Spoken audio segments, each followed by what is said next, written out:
नुसरत आपा, नुसरत आपा, ए नुसरत आपा। ए असलम, सारी तमीज तहजीब घर भूल कर आया है क्या? ना दुआ ना सलाम। सासू में तेरी बहन की। तो आपके शाहिद ने जो हरकत की उसके बाद भी आप क्या करने गई? और ना कभी जाएगी। तू कर क्या रहा है यहाँ? आपा को घर ले जाने आया हूँ। कोशिश करके तो देख। असलम तुम यहाँ? चले आपा, तेरा शौहर अभी घर नहीं आने वाला है। चल अपना सामान बांध और घर चल मेरे साथ। मैं कह रहा हूँ ना चल। नुसरत अंदर जा। ए आपा। असलम एक बात कान खोल के सुन ले, ये घर नुसरत का है और वो यहाँ से कहीं नहीं जाएगी। और दोबारा मेरे घर के दरवाजे पे आकर इस तरह चिल्लाया ना तो समझ लेना, ये सरोटा सिर्फ सुपारी नहीं जबान भी काट सकता है।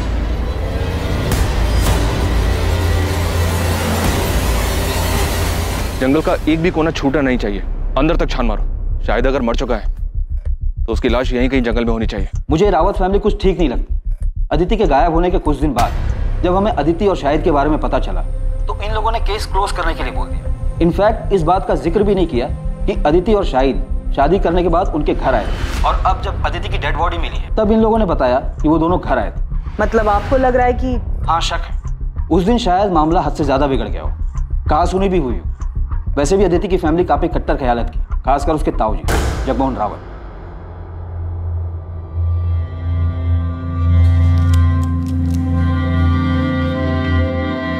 मैं जरा बाहर से होके आता, कुछ काम है। तुम सुभाष को देखते रहे, अब भी दिल पर बोझ लेकर बैठे।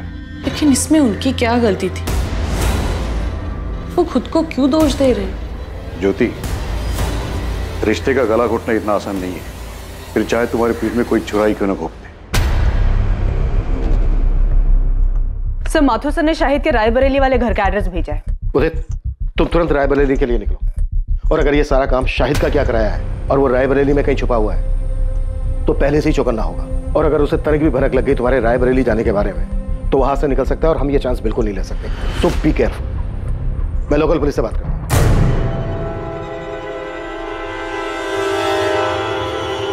अम्मी, आप मानिए या ना मानिए, लेकिन सच यही है कि आपकी जिद की वजह से मैंने नुसरत से निकाह किया।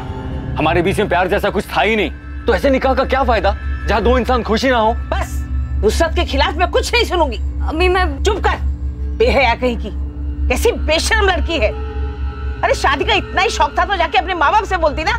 जवान है, सुंदर है, और कौन सी तेरी उम्र निकली जा रही है जो तूने मेरे शादीशुदा बेटे को फंसा लिया। अम्मी, ये लड़की अपने घर के ऐशो आराम को छोड़कर मेरे साथ आई क्योंकि मुझसे सच्चा प्यार करती है ये, और मेरे लिए बहुत मायने रखता है। और शायद मैं आपके लिए कोई मायने नहीं रखती।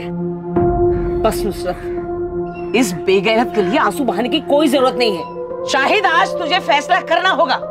या तो इस लड़की को छोड़कर तू इस घर में हमेशा के लिए वापस आ जा, या इस घर को छोड़ दिया। अम्मी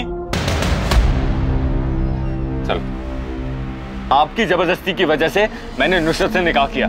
हमारे बीच में प्यार जैसा कुछ था ही नहीं। Welcome to Kanpur sir. Professor Vineet को हमने उठा लिया, वो यहाँ फिलहाल लॉकअप में बंद है, लेकिन इज्जत और नौकरी जाने के बाद भी इसकी सनक बरकरार है। चलो देखते हैं शेक्सपियर के अलावा और कौन सा ड्रामा रचने की फ्राक में। एक कप और मिलेगी? लंच भी मिलेगा, लेकिन उससे पहले तुम्हें हमारे सवालों के जवाब देने होंगे। वैसे आप कौन हैं? Inspector Abhijit Sharma, Noida police. अदिति की डेड बॉडी आपको मिली थी? हाँ। क्या लगता है आपको, अदिति को उसी टैक्सी ड्राइवर ने मारा है जिसके साथ वो आती जाती थी? केस को काफी क्लोजली फॉलो कर रहे हो। जिसकी वजह से मेरा सब कुछ खत्म हो गया, उसे एंड तक फॉलो करना तो बनता है ना। वैसे पता है, अब सोचता हूं ना तो महसूस कर पाता हूं कैसा लगा होगा ओथेलो को सब कुछ खोने के बाद। फिर तो तुम्हें यह भी पता होगा ओथेलो का सब कुछ खोने का रीजन वो खुद था। जिद और इनसिक्योरिटी में आकर खुद उसने अपने प्यार को मार डाला। वाह सर, आपने ओथेलो पढ़ा है? अच्छा ये बताइए, आपका सबसे पसंदीदा कैरेक्टर कौन सा है? अपना ये ड्रामा बंद कर दे प्रोफेसर, ये पुलिस स्टेशन है, कोई स्टेज नहीं। All world is a stage, all men and women are merely players. ये पूरी दुनिया एक रंगमंच है और हम सब इसकी कठपुतली हैं। कोई मरता नहीं, कोई मारता भी नहीं है। बस जब जिसकी जरूरत खत्म हो जाती है उसे इस रंगमंच से अलविदा लेना पड़ता है। अदिति शाहिद से प्यार करती थी, भाग गई थी उसके साथ। ये जानने के बाद अपनी जिंदगी में तुम्हें उसकी जरूरत तो रही नहीं होगी, तो क्या तुमने उन दोनों की जिंदगी को रंगमंच से अलविदा कर दिया? शाहिद उस लड़की अदिति को लेकर यहाँ आया था, लेकिन मैंने उन्हें दरवाजे से लौटा दिया, घर के अंदर भी नहीं लिया। उसके बाद दोनों कहाँ गए मुझे नहीं पता। ये कौन है? ये असलम है, नुसरत का भाई। ठीक है, फिर भी हमें आपके घर की तलाशी लेनी होगी। देखिए साहब, शाहिद घर पर नहीं और पूरा गांव जानता है कि रुखसार कभी झूठ नहीं बोलती। उसके बाद भी अगर आपको अंदर जाना है तो वारंट लाइए। देखिए रुखसार जी, मामला बहुत संगीन है। नोएडा के जंगल में अदिति की लाश मिली हमें।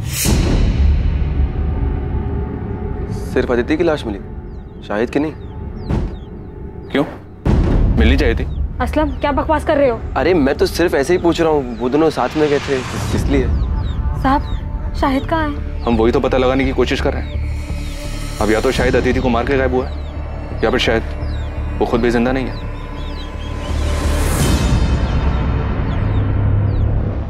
अदिति की शादी की बात सुनकर धमकी दी थी तुमने उसे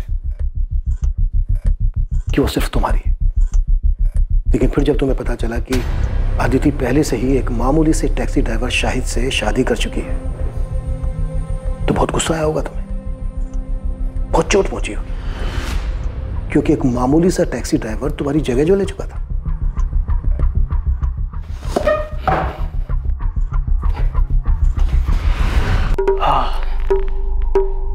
लीजिए, अब मैंने आपकी जगह ले ली, आपकी कुर्सी पर बैठा हूं, तो आप मेरा खून करना चाहते हैं? नहीं ना, क्योंकि आप जानते हैं कि मेरे यहां बैठने से आपकी वैल्यू और आपकी पोजीशन में कोई फर्क ही नहीं पड़ता। ठीक उसी तरह, चाहे मुझे अच्छा लगा या नहीं लगा, सच यही था कि अदिति उस टैक्सी ड्राइवर से प्यार करती थी। मेरे जोर जबरदस्ती करने के बाद भी उसके मन में उस टैक्सी ड्राइवर के लिए जो प्यार था उसमें कोई फर्क ही नहीं पड़ता। इसलिए जगह ले ली नहीं ले ली, ये सब बकवास है। एक बार को तो तूने सोचा होगा कि अदिति पढ़ी लिखी लड़की है, उसका और तेरा इंटेलेक्चुअल लेवल मैच करता है, और दूसरी तरफ वो टैक्सी ड्राइवर शाहिद, जिसका अदिति के साथ कोई मेल नहीं था। आपको लगता है कि मैं इंटेलेक्चुअल हूं और वो टैक्सी ड्राइवर गवार है? सर, ये सिर्फ एक मुखौटा है जो अंदर के असली चेहरे को छुपा देता है। बात को गोल गोल घुमाने से मुद्दा नहीं बदल जाता प्रोफेसर। जो बात है सच सच बता दे, वरना इसी लॉकअप के अंदर एक एक करके तेरे चेहरे से सारे मुखौटे उतार देंगे हम। मुखौटा पहले उनका उतारिए जो खानदानी और इज्जतदार होने का दावा करते हैं, और फिर उसी शान की आड़ में अपनों की ही बलि चढ़ा देते हैं। अदिति का मर्डर उसकी फैमिली का हाथ है? नहीं, मैंने ऐसा तो नहीं कहा, लेकिन लगता है आपके मन में उनके लिए शक है, तभी सबसे पहले उनका ख्याल आया। वैसे आपको उस टैक्सी ड्राइवर की फैमिली पर भी शक होगा। जरा सोचिए ना सर, अगर मोहब्बत की दुश्मनी फैमिलीज ना होती तो ये दुख भरी प्रेम कहानियां अमर कैसे हो पाती?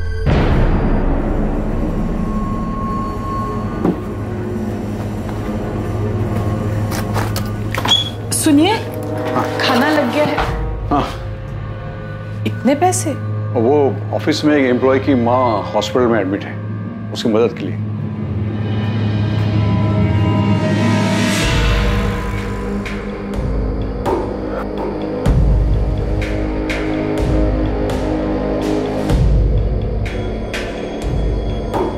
नुसरत, भूल जाओ उसे, ये मान ले कि मेरा बेटा कभी तेरे लायक था ही नहीं।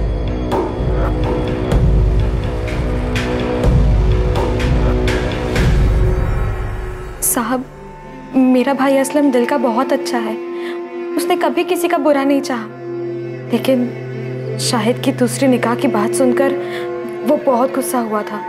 शायद इतने गुस्से में मैंने उसे पहले कभी नहीं देखा। पापा, मैं बता दे रहा हूँ, मैं उसे नहीं छोड़ूंगा। तूने मुझे फोन क्यों नहीं किया जब वो यहाँ आया था? और वो कहाँ गया, कुछ बोल के गया है? नहीं। शायद वापस से कानपुर गया होगा, वहां का पता है मेरे पास। अभी जाके मालूम करता हूँ और उसका ऐसा बुरा हाल करूंगा, उसको और उस बेगैरत लड़की दोनों को तुझे धोखा देने की ऐसी सजा दूंगा ना आपा, तू देख। असलम, ये क्या कह रहे हो तुम?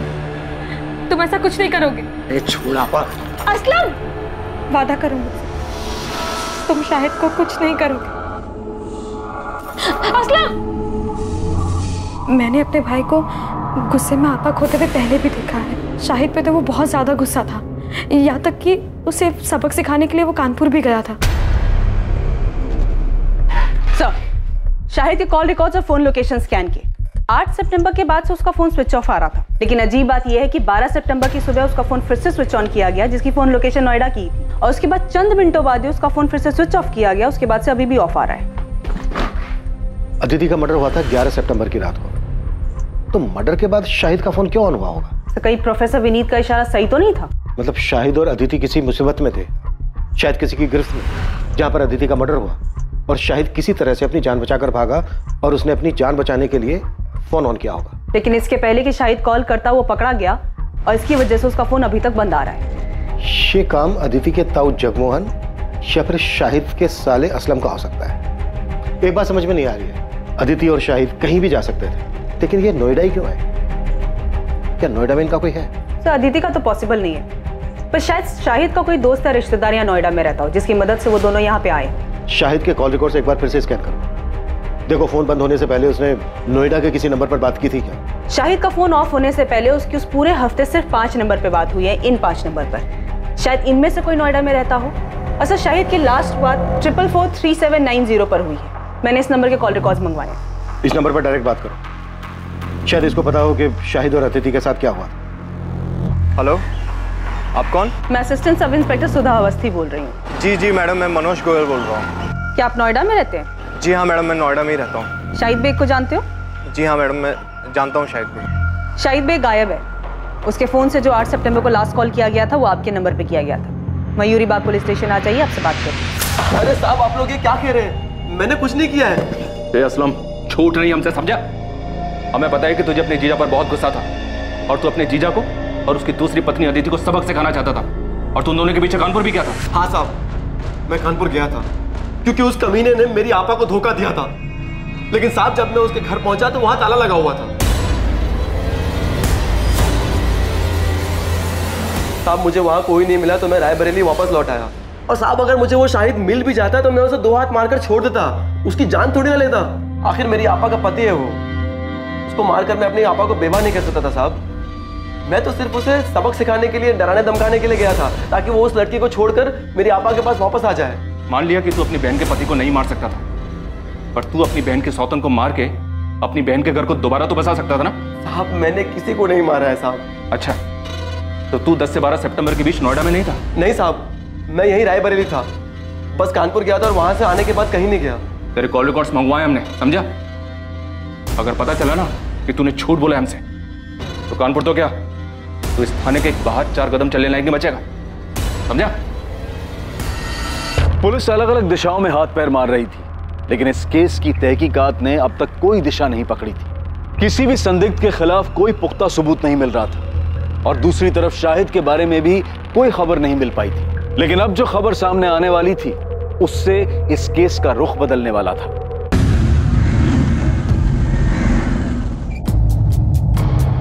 सर मैं भी रायबरेली से ही हूँ, नोएडा में पिछले 8 सालों से रह रहा हूँ। शाहिद मेरे बचपन का दोस्त है। क्या तुम ये भी जानते हो कि शाहिद एक लड़की के साथ भाग कर यहाँ नोएडा आया था? जी सर, जानता था, और ये भी जानता हूँ कि उस लड़की का नाम अदिति है।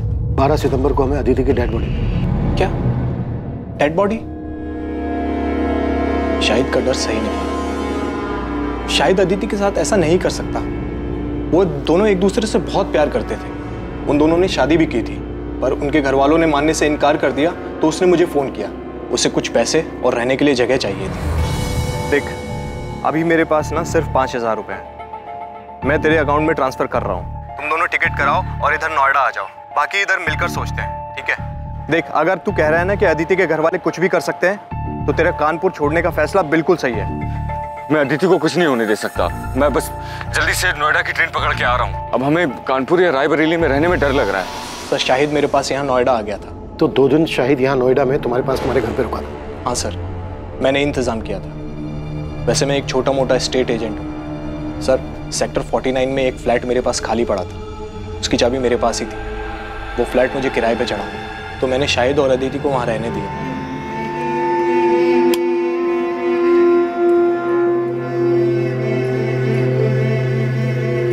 भाई घर ज़्यादा बड़ा तो नहीं है, लेकिन तुम लोग अपनी गृहस्थी बसा सकते।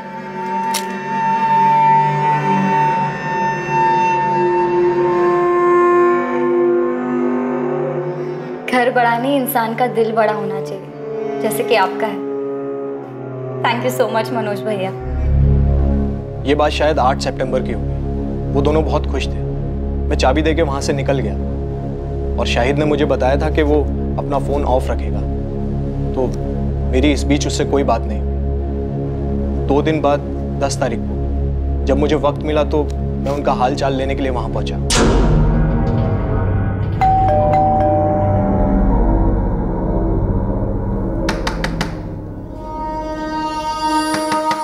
जब काफी देर तक दरवाजा पीटने के बाद भी उन्होंने कोई जवाब नहीं दिया तो मुझे थोड़ा अजीब लगा। मेरे पास फ्लैट की डुप्लीकेट चाबी थी जिससे मैंने फाइनली दरवाजा खोला।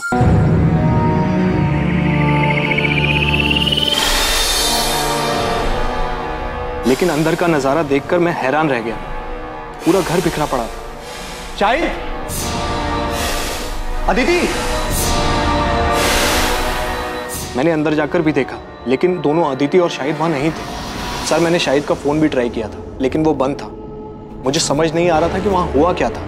तुम्हें अपने दोस्त की इतनी चिंता थी तो फिर पुलिस को फोन क्यों नहीं किया? घर इतनी बुरी तरह से तहस नहस था तो तुम्हें लगा नहीं कि कोई बड़ी बात हो सकती है? वो दोनों किसी मुसीबत में हो सकते हैं। सर, मैं डर गया था घर को उस हालत में देखकर। और फिर अगर घर के मकान मालिक को ये बात पता चल जाती कि मैंने ऐसे ही ये घर किसी को दे दिया तो मैं बहुत प्रॉब्लम में फंस जाता सर। इसलिए 2 दिन तक मैंने किसी को कुछ नहीं कहा। फिर मुझसे रहा नहीं गया सर। मैं पुलिस के पास आने ही वाला था कि शाहिद का फोन मुझे आया। 2 दिन बाद यानी कि 12 तारीख को। लेकिन अदिति का मर्डर तो 11 तारीख की रात को हुआ था। और शाहिद का फोन तो बंद था। इनफैक्ट 12 सितंबर की सुबह को कुछ सेकंड के लिए उसने अपना फोन ऑन किया था लेकिन उस बीच उसने कोई कॉल नहीं किया। हाँ मैम, उसने अपने मोबाइल से नहीं किसी अनजान नंबर से कॉल किया था। मनोज, वो लोग अदिति को उठा के ले गए। अरे कौन ले गया? कहाँ ले गया? उस दिन घर में हुआ क्या था शाहिद? मैंने उसको प्रॉमिस किया था मैं उसे कुछ नहीं होने दूंगा लेकिन मैं उसको नहीं बचा पाया मनोज। नहीं बचा पाया मतलब? क्या हुआ अदिति को? तुम दोनों ठीक तो हो ना? मुझे उसके बगैर नहीं जीना मनोज। कोई मतलब नहीं है जीने का उसके बगैर। Hello Shahid, hello.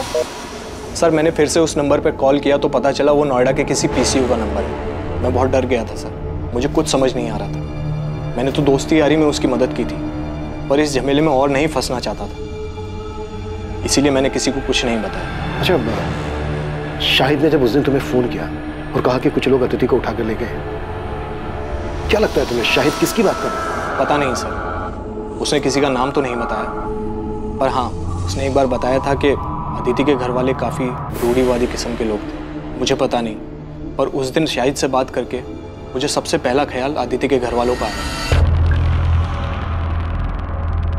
पूरी संभावना थी कि अदिति की तरह शाहिद को भी मार दिया गया था। शायद वो आरोपी नहीं बल्कि पीड़ित था। ये केस अब ऑनर किलिंग का नजर आने लगा था। पर अब सवाल यह था कि ये घिनौना खेल किसके परिवार द्वारा रचा गया था, अदिति या फिर शाहिद? असलम के कॉल रिकॉर्ड्स आ गए? नहीं सर, अभी तक नहीं आए, पर हमारी नजर 24 घंटे उस पर है। सर, मनोज को जिस पीछे से कॉल आया था वहां कोई सीसीटीवी नहीं है। दुकानदार को भी कॉलर का चेहरा याद नहीं है। हमने उसे शाहिद की फोटो भी दिखाई पर वो पहचान नहीं पाया। मनोज की बात से तो ये ऑनर किलिंग का ही केस लग रहा है। एक काम करो, अदिति के ताऊ जगमोहन और पिता सुभाष, इन दोनों को भी कॉल रिकॉर्ड्स निकालो। हो सकता है इन दोनों ने ये काम किया हो और पूरे चांसेस हैं कि इस केस में सुपारी दी गई हो।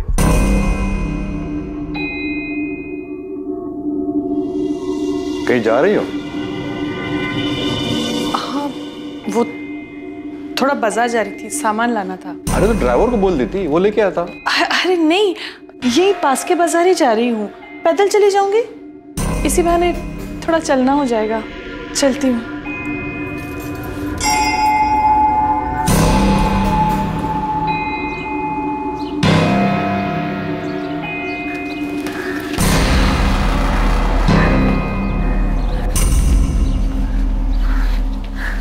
सोनाली, माँ,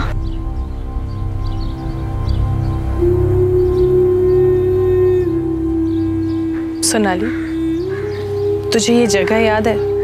तुझे और अदिति को ये जगह बहुत पसंद थी। तू तो दूसरे बच्चों के साथ खेलती थी, लेकिन अदिति चुपचाप एक जगह बैठकर किताब पढ़ा करती थी।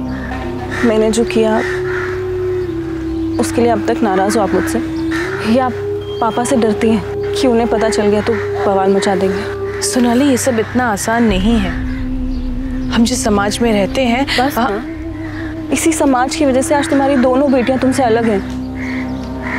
और पापा की रूढ़िवादी सोच की वजह से ना आज अपनी एक बेटी को हमेशा हमेशा के लिए खो चुकी हैं आप।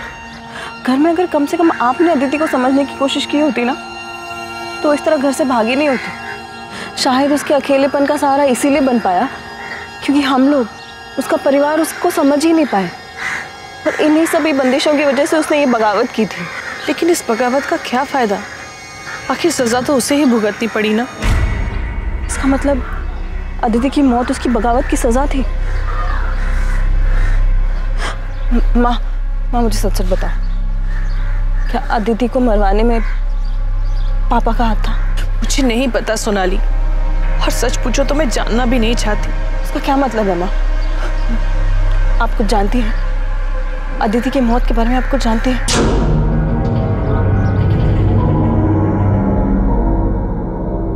सुभाष, संभालो अपने आप को। अरे जिसने एक पल में बिना सोचे हम सबको पराया बना दिया, अपने नाम और परिवार की इज्जत के बारे में तक नहीं सोचा, उसके बारे में भूल जाना ही अच्छा है। भैया आप जिसकी बात कर रहे हो मेरी बेटी है। सुभाष, अदिति मेरी भी बेटी थी। मेरे लिए भी ये सब करना आसान नहीं है, लेकिन अपने परिवार और प्रतिष्ठा बनाए रखने के लिए हमने जो फैसला लिया है वो बिल्कुल सही है।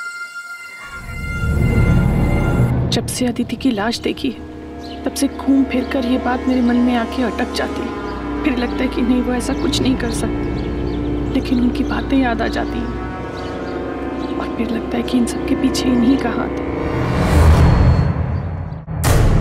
हाँ, ये सच है कि 3 साल पहले जब सोनाली घर से भाग गई तो मैंने कुछ लोगों को पैसे दिए थे। उन्हें सोनाली के पीछे भेजा था, लेकिन उसे मारने के लिए नहीं, बल्कि उसे वापस घर लाने के लिए। बाप हूं मैं उसका, कसाई नहीं हूं। इससे पहले कि वो भानु से शादी कर ले, मैं एक आखिरी कोशिश करना चाहता हूं। पहली बार सोनाली आपके हाथ से बच के निकल गई, आप कुछ नहीं कर पाए। लेकिन इस बार अदिति के वक्त आप कोई चांस नहीं लेना चाहते होंगे। वैसे भी अदिति आपकी सगी बेटी तो थी नहीं। जब अदिति और शाहिद आपके पास आशीर्वाद लेने आए होंगे तो आपका खून तो खोला ही होगा। मैं अदिति पर गुस्सा नहीं था, उसकी नादानी पर हैरान था। बुरा तो इस बात का लग रहा था कि मैं अपनी बेटी को समझ ही नहीं पाया। शायद इसीलिए उसने मुझसे बिना पूछे इतना बड़ा कदम उठाया, इतनी बड़ी गलती कर दी। तो मतलब आप ये मानते हैं कि अदिति ने जो किया वो गलत था? हाँ, बिल्कुल गलत था, और आज जो उसकी हालत हुई है वो उसी गलती का नतीजा है। तो आप ये मानते हैं जगमोहन जी कि अदिति की मौत उसकी गलती की वजह से हुई? तो जाहिर सी बात है इस बात पर आपको खुशी हुई हो। ये कैसा बेहुदा सवाल है इंस्पेक्टर? अदिति मेरी भी बच्ची थी, मुझे जिंदगी भर उसे खोने का दुख रहेगा। और पछतावा? हाँ, वो भी है कि मैं अपनी बेटी को समझ नहीं पाया। बाप होने के बावजूद अपनी बेटी को बचा नहीं सका। भैया का तो नहीं जानता, पर मैं अपनी बेटी को कभी कोई नुकसान नहीं पहुंचाऊंगा। हर मुजरिम शुरुआत में अक्सर यही राग अलापता है जगमोहन जी। ठीक है, इसके आगे मैं कुछ नहीं बोलूंगा। आप जो सोच रहे हैं उसे साबित करके दिखाओ।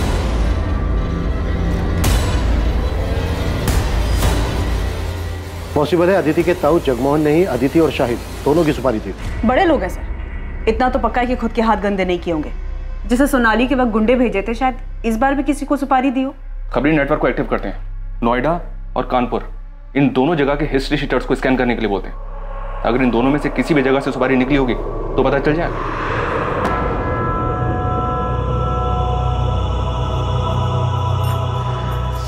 नुसरत बेटा, मैं समझती हूँ जो कुछ भी हुआ उसके बावजूद शाहिद तुम्हारा शौहर है, तुम्हें उसकी याद तो आती होगी, लेकिन जो गलती शाहिद ने की ना वो माफी के लायक नहीं थी। मैंने वही किया जो मुझे सही लगा। यही तो मुश्किल है ना अम्मी, आप सब ने वही किया जो आप सबको सही लगा। आपको सही लगा तो आपने शाहिद की मर्जी के बगैर उनका निकाह हमसे करवा दिया। शाहिद को सही लगा तो उन्होंने मुझे बिना बताए अपना जीवन साथी चुना। आपको सही लगा तो आपने उनको घर से निकाल दिया। असलम को सही लगा तो उन्होंने, इन सब में मैंने तो अपना सब कुछ खो दिया ना। ना आज मेरे पास शौहर है, ना आज मेरे पास औलाद है। अरे मुझे तो ये तक भी नहीं पता कि शायद जिंदा है या नहीं। अम्मी, अगर आज तक आप सब कुछ सही करती आई तो मेरे साथ गलत कैसे हो गया? कुछ समझ में नहीं आ रहा है। इतने सारे सस्पेक्ट्स हैं, पर किसी के खिलाफ भी कोई पुख्ता सबूत नहीं मिल रहा है। सर, अदिति के ताऊ जगमोहन रावत, पिता सुभाष रावत और प्रोफेसर विनीत अग्रवाल, इन सबके कॉल रिकॉर्ड स्कैन किए, सब क्लियर है सर। पर ये असलम के कॉल रिकॉर्ड में सर गड़बड़ दिखाई दे रहा है। 10 और 11 सितंबर को इसका फोन स्विच ऑफ था। उसे अदिति और शाहिद के नोएडा जाने के बारे में खबर मिल गई होगी। उसने इन दोनों का पीछा किया होगा और मौका देखते ही मर्डर कर दिया होगा, और इस दौरान जानबूझकर अपना मोबाइल फोन बंद रखा होगा ताकि उसकी लोकेशन किसी को पता ना चल पाए। तो शाहिद का दोस्त मनोज गोयल, जिसने शाहिद और अदिति को लास्ट टाइम देखा था, वो भी रायबरेली से है। सर शायद मनोज भी असलम को जानता हो, उसे आइडिया हो कि असलम नोएडा आया था या नहीं। बात करो मनोज। और मैं असलम को उठाता हूँ सर। पता नहीं क्यों मुझे ऐसा लग रहा है कि हम कोई लिंक मिस कर रहे हैं। कुछ तो है जो सही नहीं बैठ रहा है कि अदिति का कातिल खेल खेल रहा है हमारे साथ। है हिम्मत मुझ में पर उम्मीद थोड़ी कम, कर दे दो तुम साथ तो साथ उड़ जाएं हम। Very nice, it's actually very nice. एक काम करना, अपने इस असाइनमेंट का एंड तुम इसी पोएम से करना। इनफैक्ट तुम ये पोएम पूरी क्लास के सामने सुनाओगे। नहीं नहीं सर, अब आपके सामने बोल लिया पर सबके सामने नहीं बोल पाऊंगी। अरे क्या हुआ, जैसे मेरे सामने बोला वैसे सबके सामने बोलना। डोंट गेट स्कैर्ड, मैं हूं ना। आपकी बात अलग है सर, आप शायद ऐसे इकलौते इंसान हैं जिसके सामने मैं ऐसे पोएम सुना पाई, क्योंकि मैं आपके साथ बहुत कंफर्टेबल फील करती हूँ। झूठ झूठ बोला था तुमने। मैं इकलौता नहीं था, कोई और भी था।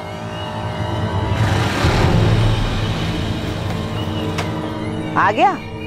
जमानत मिली या जेल की दीवार फांद के आया है? ताना मारने की जरूरत नहीं है, पता है मुझे, पुलिस को आप ही ने चुगली की होगी। आपको लगता है अदिति और शाहिद को मैंने मारा? मुझे किसी को चुगली करने की जरूरत नहीं बच्चे, लेकिन हाँ, अगर मुझे पता चला कि तूने मेरे शाहिद के साथ कुछ किया है तो मैं पुलिस के पास जरूर जाऊंगी, लेकिन तुझे मारने के बाद। हाँ मैडम, शाहिद के साले का नाम असलम है, पर मुझे ये नहीं पता कि असलम शाहिद से गुस्सा था या नहीं। मैं उससे कभी नहीं मिला। और कुछ पता असलम के बारे में कि 10 और 11 तारीख को वो नोएडा में था या नहीं था? पता नहीं मैडम, पर असलम ने कुछ किया क्या? शाहिद के बारे में कुछ पता चला कि वो कहाँ है? मैम वो मिल तो जाएगा ना? मैम कभी कभी लगता है कि अदिति की तरह कहीं वो भी। मनोज, अभी इस बारे में कुछ पता नहीं चल पाया, लेकिन अगर तुम्हें कुछ पता चलता है या कुछ याद आता है तो हमें फौरन बता। जी मैडम। ये क्या तमाशा लगा रखा है आप लोगों ने? जब देखो उठा ले आते हैं। तब समझता हूँ मैं, आप लोग को कोई मिल नहीं रहा है इसलिए बार बार मुझे बलि का बकरा बना रहे हैं। गरीब आदमी उसने मेरा फायदा देख असलम, ये नौटंकी ना नेताओं के लिए छोड़ते। इस बार पुलिस का डंडा चालू हुआ ना तो फिर रुकना मुश्किल है, सोच ले। कॉल रिकॉर्ड्स के हिसाब से 10 और 11 सितंबर को तेरा फोन बंद था। फोन क्यों बंद था तेरा? कहाँ था 2 दिन? यहाँ नोएडा शाहिद के पीछे आया था ना तू? नहीं सर, दोनों दिन मैं अपने घर पर ही था। मेरा फोन खराब हो गया था इसलिए बंद था, और मैं बीमार था इसलिए फोन ठीक करवाने बाहर नहीं जा पाया। इन 2 दिन में तेरे साथ था कोई जो तेरी इस बात को कंफर्म कर सके? ये इत्तेफाक नहीं हो सकता असलम कि जिस रात अदिति का मर्डर हुआ उस रात तेरा फोन भी खराब था। बल्कि सच ये है कि फोन तूने जानबूझ के बंद रखा था ताकि ये पता ना चल सके कि तू इधर नोएडा में बच गया। तू असलम, बेहतर तेरे लिए यही है जो भी सच है वो गलत है, नहीं तो ऐसा बीमार करेंगे कि जिंदगी में कभी ठीक नहीं हो पाएगा। सोच ले। असलम को बुरी तरह से तोड़ा, लेकिन अभी वो वही रट लगाया हुआ है कि 10 और 11 सितंबर को रायबरेली में ही था। इस बात के कोई सबूत नहीं है और ना ही उसकी बहन को इसके बारे में कुछ पता है ठीक से। सर, अदिति के मर्डर में असलम के हाथ होने के पूरे चांसेस हैं, लेकिन असलम के खिलाफ अभी सारे सबूत सर्कमस्टेंशियल है। सबूत करने के लिए हमारे पास कुछ सॉलिड होना चाहिए। साहब, मैं देता हूँ ना सॉलिड खबर। कल शाम को मैं नोएडा हाईवे के ढाबे पे बैठा हुआ था। उस वक्त वो अपना हिस्ट्री सीटर है ना मोंटी, वो भी वहाँ पर आया हुआ था। अब क्या बताऊँ दोस्त, आजकल लोगों को जुर्म की कदर ही नहीं है। साला पूरे नोएडा में रेड गिर गया, इसलिए ना मैंने अब बाहर का काम उठाना शुरू कर दिया। अभी कानपुर का काम उठाया था। बड़ा काम था क्या मोंटी भाई? अबे जबरदस्त काम था, एकदम जासूस टाइप का। पेमेंट सुनेगा ना तो साला दब के ही मर जाएगा। एक हिंदू मुस्लिम जोड़े को ढूंढने का काम था, सालों ने भाग के शादी की थी। तो काम हो गया था? अबे मोंटी शैम्पू कोई काम ले और वो होना, ऐसा होएगा कभी? उठा लो मोंटी को। अब ये मोंटी बताएगा कि इसने कैसे किया और किसके कहने पर किया। चल बोल, वो हिंदू मुस्लिम जोड़ा कौन है और उनका पता लगाने के लिए तुझे किसने भेजा था? बोल। अबे बोल। बाल नहीं साहब, सब बाल छोड़ दो साहब प्लीज बाल छोड़ दो। आजकल फैशन में है ना, बिना बाल वाले हीरो की फिल्में ज्यादा हिट हो रही। चल बेटा, तुझे डायरेक्ट हीरो बनाते हैं। यादव जरा कैंची तो लेकर। सब बाल नहीं साहब, तब बताता हूँ मैं बताता हूँ। तब लड़की का नाम अदिति रावत और लड़के का नाम शाहिद बेग था। उनको ढूंढने का काम मिला था साहब। मैंने यूपी, दिल्ली, नोएडा हर जगह अपने लड़के घुमाए, लेकिन साहब उनका कुछ नहीं पता चल पाया साहब। अबे ओए, नौटंकी बंद कर, समझा? अभी सच सच बोल, शाहिद की लाश कहाँ है और उनके लिए सुपारी किसने दी? जगमोहन रावत ने या असलम ने?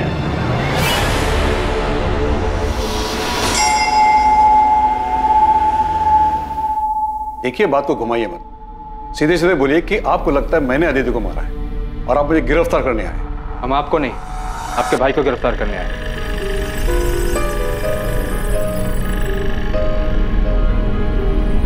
सुभाष को क्या किया इसने? वो तो यही बेहतर बता पाएंगे। मोंटी को नोएडा पुलिस ने गिरफ्तार कर लिया है, उसने तुम्हारा नाम लिया। साहब 10 सितंबर को सुभाष रावत ने मुझे फोन किया था साहब। डन साहब, काम हो जाएगा, दोनों को ढूंढ लूंगा मैं। मेरे आदमी हर जगह काम होती, मैं आपको बता दूंगा। उसके आगे क्या करना है साहब, आप ये बताइए मुझे। उसके बाद क्या करना है मिलने के बाद बताऊंगा। उनके मिलते ही मुझे फोन करना, तुरंत। आपको देखकर ऐसा लगा नहीं कि आप इतने पहुंचे हुए निकलेंगे। एक हिस्ट्री शीटर से कांटेक्ट करके आपने उसे सुपारी भी दे दी। मैंने मोंटी को सुपारी अदिति को बचाने के लिए दी थी, उसे मारने के लिए नहीं। भैया बहुत गुस्से में थे और मुझे डर था कि कहीं वो उस गुस्से में अदिति को कोई नुकसान न पहुंचा दे। बेवकूफ समझ रहे हैं आप। देखिए, जो अभी सच है बता दीजिए। सच उगलवाने के लिए हमें हमारे तरीके आजमाने पर मजबूर मत कीजिए। मैं सच बोल रहा हूं सर, आप मोंटी से पूछ लीजिए।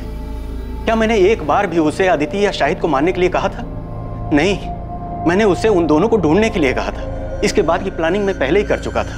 मैं उन्हें सबसे छुपाकर चेन्नई भेजने वाला था, अपने दोस्त वेंकटेश मूर्ति के पास। वो मेरा कॉलेज का फ्रेंड है और मैं उसे अच्छी तरह से जानता हूं, मुझे उस पर भरोसा था, इसलिए मैंने सारी बातें उसे पहले ही बता दी थी। लेकिन इससे पहले कि मोंटी अदिति का पता लगा पाता, हमें अदिति की लाश मिलने के बारे में पता चला।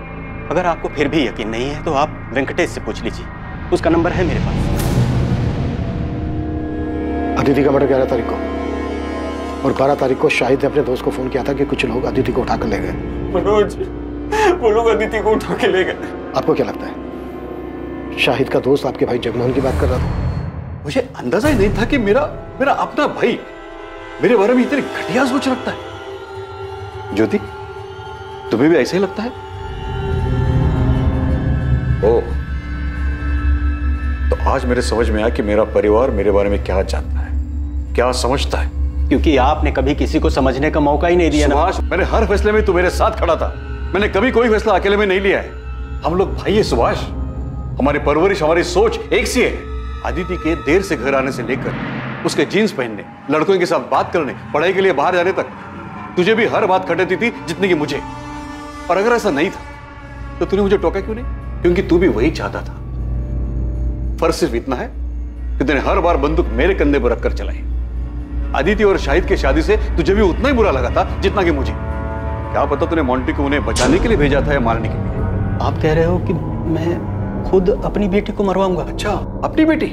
आज जब तेरे अपनी बेटी की बात आई तो तूने बिना सोचे समझे मुझ पर उंगली उठा दी। सुभाष, एक ही सिक्के के दो पहलू है हम।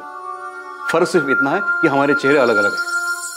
तूने मुखड़ा पहन रखा है और मेरा सच सबके सामने है। जब शक दिलों में घर कर जाता है तो रिश्तों में भी दरारें पड़ने लगती हैं, और यहां भी ऐसा ही हो रहा था। सभी एक दूसरे पर शक कर रहे थे, आरोप लगा रहे थे, लेकिन दावे के साथ किसी के पास भी कहने के लिए कुछ नहीं। आखिरकार पुलिस को एक ठोस सुराग मिलने वाला था। कातिल के चेहरे पर से मुखौटा उतरने वाला था।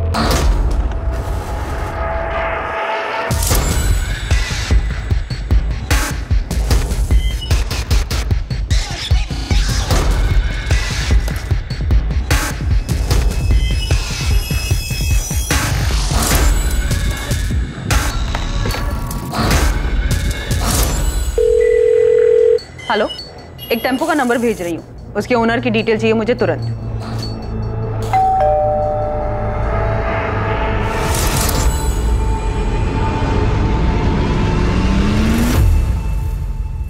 मैं जानता हूं तुम्हारी मां तुमसे छुप कर मिलती है, तुम्हारे लिए अच्छा ही होगा तुम हमारे परिवार से दूर रहो और ये बात दोबारा मुझे दोहरानी न पड़े। छूट क्या रहा है उसे? असलम भी कुछ नहीं बोल रहा है, उसके खिलाफ भी कुछ नहीं मिल रहा है, बाकी सबके कॉल रिकॉर्ड्स भी क्लीन है। चोरी किए गए गहनों के बारे में भी अभी तक कोई इन्फॉर्मेशन नहीं मिली था। तकरीबन 15 लाख के थे, पक्का कातिल के पास ही होंगे, क्योंकि अगर उसने गहने बेचने की कोशिश की होती तो नोएडा, कानपुर या रायबरेली के किसी ज्वेलरी शॉप से ऐसी कोई खबर सामने आ ही जाती। 12 सितंबर की सुबह 2:54 पे ये टेम्पो चिवारी गांव की तरफ मुड़ा था। उस रात भर में ये अकेला व्हीकल है जो 1 बजे के बाद उस रास्ते से गुजरा था। सर मुझे पूरा यकीन है अदिति को इसी टेम्पो में ले जाया गया होगा। और सर सबसे बड़ी बात, इस टेम्पो के ड्राइवर ने बताया कि उसके मालिक ने अचानक से उस रात फोन करके ये टेम्पो मंगवाया था। इसका मालिक का नाम?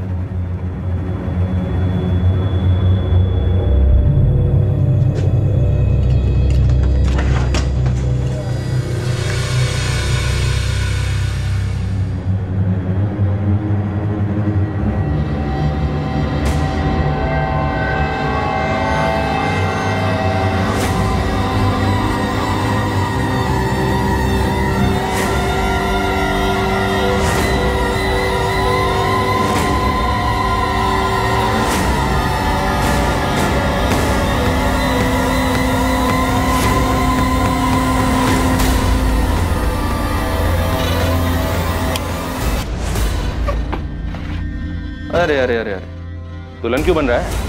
एक बार तेरी शक्ल तो देखने दे ठीक से। अड़ा तो तू है, ससुराल से बुलावा है तेरी, वहां चलकर चाहे जितनी मर्जी शर्मा लेना। हेलो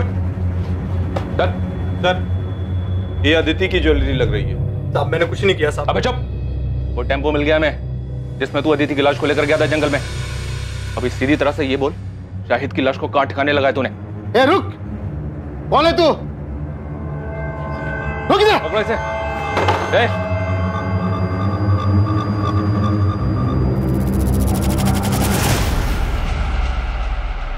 शाहिद बेग, ये जब से आया तब से इसने मुझे एक बार भी गहने छूने तक नहीं दिए। आज जब ये खाना लेने बाहर गया, मैंने सोचा 2-4 गहने निकाल ले। मेरे साथ गद्दारी कर रहा था। इतना गिरा हुआ इंसान है। बंद करिए नौटंकी। और ये कैसी प्रेम कहानी है जिसमें लैला मर गई और मजनू अभी तक जिंदा है और उसके गहने दबाकर बैठा है? ऐसा मत कहिए सर, सच्चा प्यार कर रहे थे हम दोनों, निकाह भी किया था हमने, सबकी सहमति से नया घर बसाना चाहते थे, लेकिन ऐसा हुआ नहीं। तो तुम अदिति को लेकर यहाँ नोएडा मनोज के घर ले आए और सर हम इसके दिए हुए घर में खुश थे।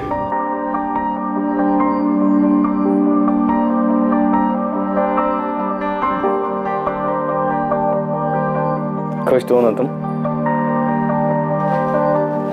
मैं बहुत खुश हूँ। हम दोनों साथ हैं, यही काफी है। क्या बन रहा है भाई खाने में? मैं बस रोटियां बना रही हूँ, आप दोनों खाने बैठ जाइए। खुश तो हो ना तुम दोनों यहाँ? हाँ यार, तेरी वजह से कम हम दोनों के सर के ऊपर छत तो है, वरना पता नहीं हम दोनों कहाँ कहाँ भटकते रहते। मैं प्लेट लगाता हूँ।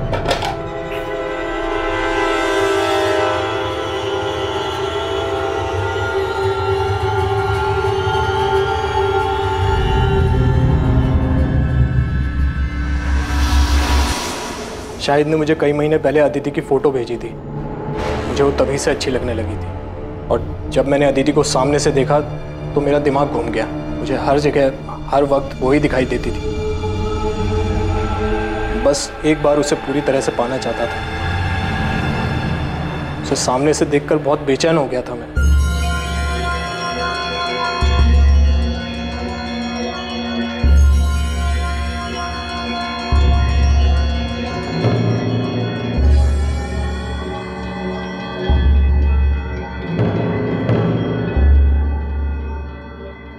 मनोज भैया, शाहिद बस 5 मिनट में नहाकर आएगा, तब तक आप चाय पीजिए।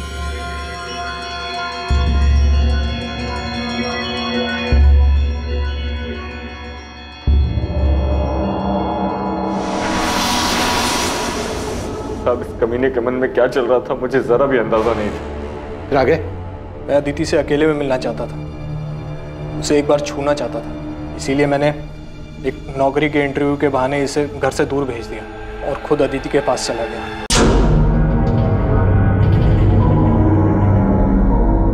हो गया अदिति? हाँ बस 2 मिनट।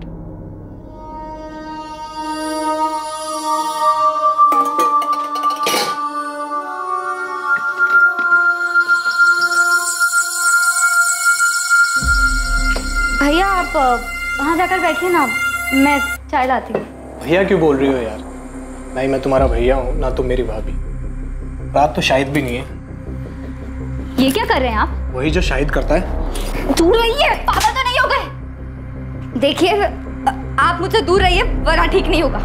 शादीशुदा शाहिद में ऐसा क्या है जो मुझ में नहीं है? मुझे क्यों मना कर रही है? पागल तो नहीं हो गए? अब जाए। साहब तब तक भी मुझे नहीं मालूम था कि इसके दिमाग में क्या चल रहा है, लेकिन उस दिन जब मैं घर वापस आया तब मुझे पता चला कि कितना बड़ा कमीना है। अदिति, अदिति, अदिति! ये क्या किया तूने? शाहिद शांत हो जा भाई, देख गलती हो गई यार, बहक गया था। बहक गया था? चल मेरी बीवी थी वो, प्यार करता था मैं उससे, छोड़ूंगा नहीं तुझे। शाहिद चल, बोला ना यार गलती हो गई। दिमाग शांत रख और मेरी बात ध्यान से देख। रोग आकर अगर तूने ये ड्रामा किया ना तो देख हम दोनों फंसेंगे और मैं बोल दूंगा कि इस कत्ल में तू भी शामिल है और अदिति के घर वाले तुरंत मान जाएंगे। इसलिए हमारे लिए अच्छा यही होगा कि इस मामले को यहीं दबा दें। तुझे क्या लगता है तेरे बहकावे में मैं आ जाऊंगा? तेरा सच में दिमाग खराब हो गया है?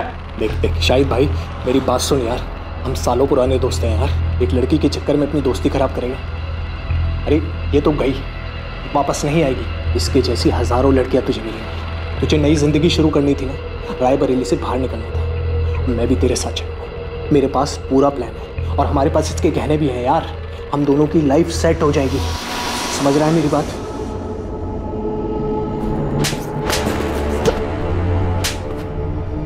जिस लड़की ने तेरे लिए अपना घर छोड़ा, परिवार छोड़ा, ऐशो आराम छोड़ा, कुछ नहीं देखा तेरे सामने, उस लड़की की मौत से तू 5 मिनट में उड़ गया। ये प्यार था तेरा अदिति के लिए? क्या करता सर मैं, आप ही बताइए। अदिति तो मर गई थी, वापस नहीं आने वाली, इसलिए मनोज जैसा कहता रहा मैं वो करता रहा।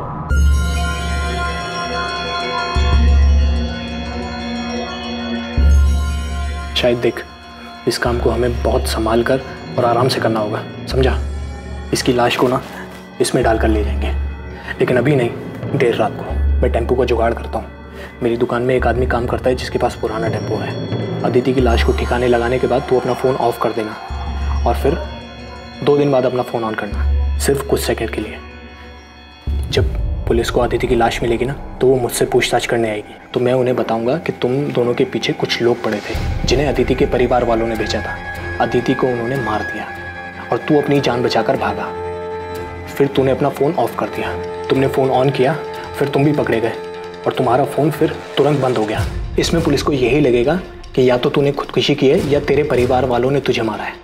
और जब तक ये मामला शांत नहीं हो जाता, मेरे पास एक और ठिकाना है, तू वहाँ छुप जा और सबसे पहले तेरा हुलिया बदलना पड़ेगा ताकि कोई तुझे पहचाने ना।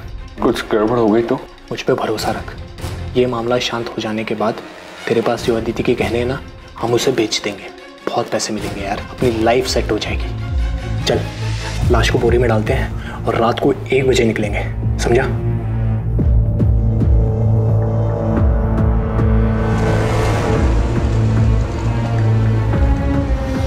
और फिर अदिति की लाश को हम जंगल में फेंककर घर वापस आ गए। साले तू अदिति से प्यार करता था, 5 मिनट में उसके कातिल के प्लान में शामिल हो गया ताकि तू अदिति के पैसों से एक सुकून भरी जिंदगी शुरू कर सके। मैं इसके बहकावे में आ गया था, मैं सच कह रहा हूँ, उसकी मौत का मुझे अभी भी बहुत अफसोस है। मैंने अपनी पूरी जिंदगी में तेरे जैसा स्वार्थी आदमी नहीं देखा। क्या नहीं था तेरे पास? हाँ? क्या नहीं था तेरे पास? एक समझदार बीवी थी, बेहद प्यार करने वाली अदिति थी, लेकिन सच ये है कि तू इनमें से किसी के लायक नहीं था।